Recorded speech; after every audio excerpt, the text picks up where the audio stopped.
महाराष्ट्र और झारखंड विधानसभा चुनाव की वोटिंग पूरी हो गई है। इंतजार अब 23 नवंबर को होने वाली काउंटिंग का है। इसी दिन चुनाव के नतीजे भी घोषित कर दिए जाएंगे, लेकिन वोटिंग के बाद तमाम चैनलों के एग्जिट पोल भी सामने आ गए हैं। डीवी लाइव ने भी दोनों ही राज्यों में चुनाव के बाद सर्वे किया। तो डीवी लाइव के सर्वे में किस दल की बन रही है सरकार, देखिए इस रिपोर्ट में। महाराष्ट्र और झारखंड में किसकी सरकार, नतीजों के लिए 23 नवंबर तक का इंतजार करना होगा। लेकिन उससे पहले डीवी लाइव ने दोनों ही राज्यों के लिए एग्जिट पोल जारी किया है। डीवी लाइव के एग्जिट पोल में झारखंड और महाराष्ट्र दोनों ही जगह एनडीए को झटका लगता दिखाई दे रहा है। अगर महाराष्ट्र की बात करें तो महाराष्ट्र में महाविकास आघाड़ी बहुमत में आता दिखाई दे रहा है। महायुति को 115 से 127 तो महाविकास आघाड़ी को 154 से 166 सीटें मिलती दिखाई दे रही हैं, जबकि अन्य के खाते में 1 से 13 सीटें जा सकती हैं।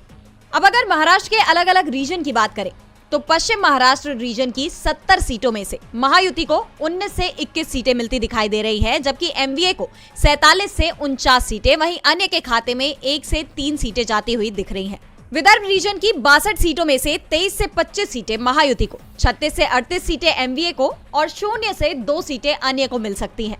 मराठवाड़ा रीजन में 46 सीटें हैं, जिसमें से 17 से 19 सीटें महायुति के खाते में जा सकती हैं। वहीं एमवीए के पास 26 से 28 सीटें जा सकती हैं और अन्य को 0 से 2 सीटें मिल सकती हैं। मुंबई की 36 सीटों में महायुति के खाते में 16 से 18 सीटें जा सकती हैं। 17 से 19 सीटें एमवीए को मिल सकती हैं और अन्य को 0 से 2 सीटें मिल सकती हैं। अब थाने कोंकण रीजन की 39 सीटों में से 21 से 23 सीटें महायुति के पास जा सकती हैं। 15 से 17 सीटें एमवीए को मिल सकती हैं और 0 से 2 सीटें अन्य के खाते में जा सकती हैं। उत्तर महाराष्ट्र रीजन में 35 सीटें हैं, यहाँ 19 से 21 सीटें महायुति को मिलती दिख रही हैं, तो 13 से 15 सीटें एमवीए को, वहीं 0 से 2 सीटें अन्य के खाते में जाती दिखाई दे रही हैं। महाराष्ट्र में सत्ता एनडीए यानी महायुति के हाथ से फिसल रही है, तो दूसरी तरफ झारखंड में हेमंत सोरेन के नेतृत्व में इंडिया की सरकार सत्ता में वापसी करती दिखाई दे रही है।